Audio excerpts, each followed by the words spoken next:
If you don't connect your plastic pipe fittings to your metal pipe fittings the correct way, it's a matter of when you experience problems, not if. Before me, I put 4 different common connections together and ranked them from worst to best.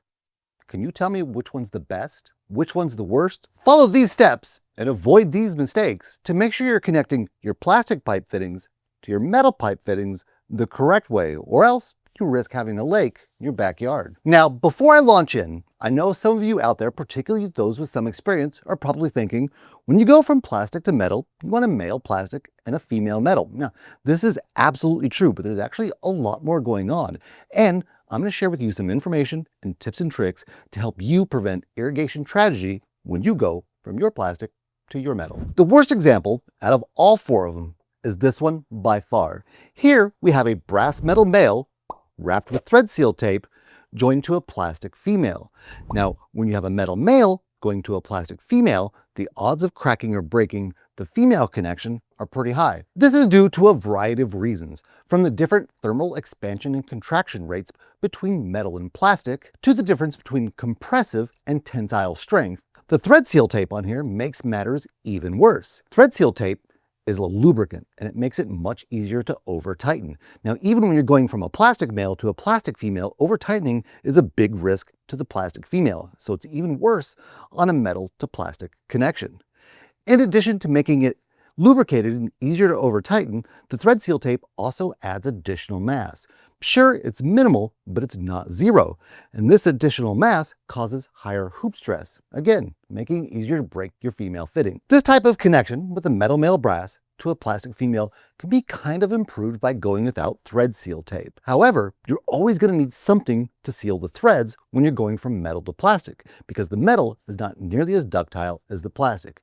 In cases like that where you absolutely have to use it, temporarily I hope, you can use liquid thread sealant to achieve the same thing, as it fills in the spaces between the threads to create a seal and doesn't increase the mass as thread seal tape does. If you do use thread sealant, you got to make sure it's a type that is okay to use with PVC. In addition to making sure it's plastic safe, you've also got to make sure it's the non-hardening, or when you go to remove this to put in something better that you'll see coming up later on in the video, you're not going to be able to get it apart. Also, be sure to avoid over-application of sealant or tape past the last thread of the fitting.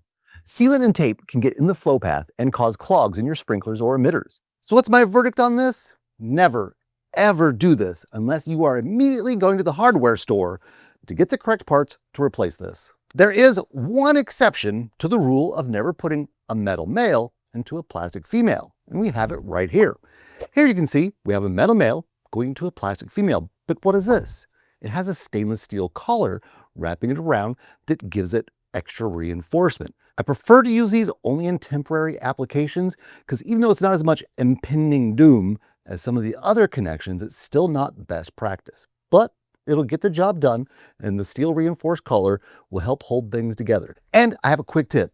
If you need to do a metal male to a plastic female and you don't have a coupling with a reinforced collar, you can quickly make one with just a couple hose clamps. Put the hose clamps around the coupling to secure it in place, and you basically have the same effect as a fitting with an integrated stainless steel reinforced collar. The verdict on this one?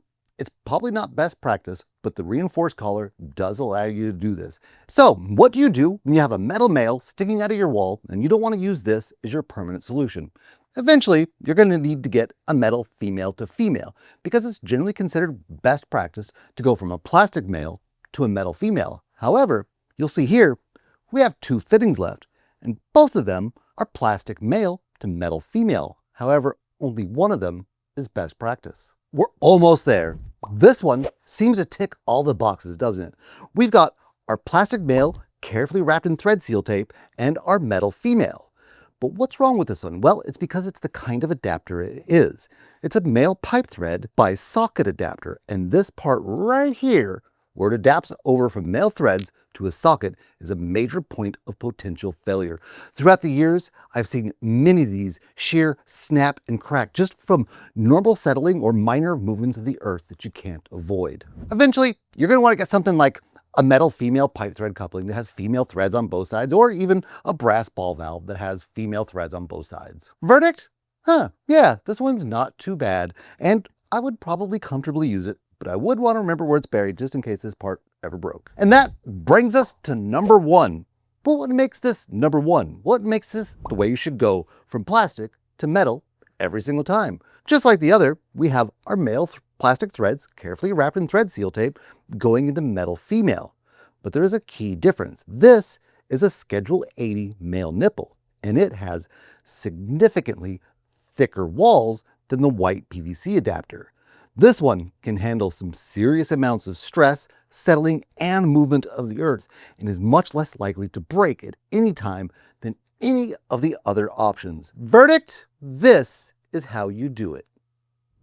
After this nipple, you'll just add a slip coupling to this other end, and then you're good to go assembling the rest of your PVC pipe. There's one more thing you should know. Today we talked an awful lot about using Teflon tape, which you need to do with threaded connections, but it's easy to make mistakes when using Teflon tape. If you'd like to learn all the ins and outs of using Teflon tape, check out our video right there.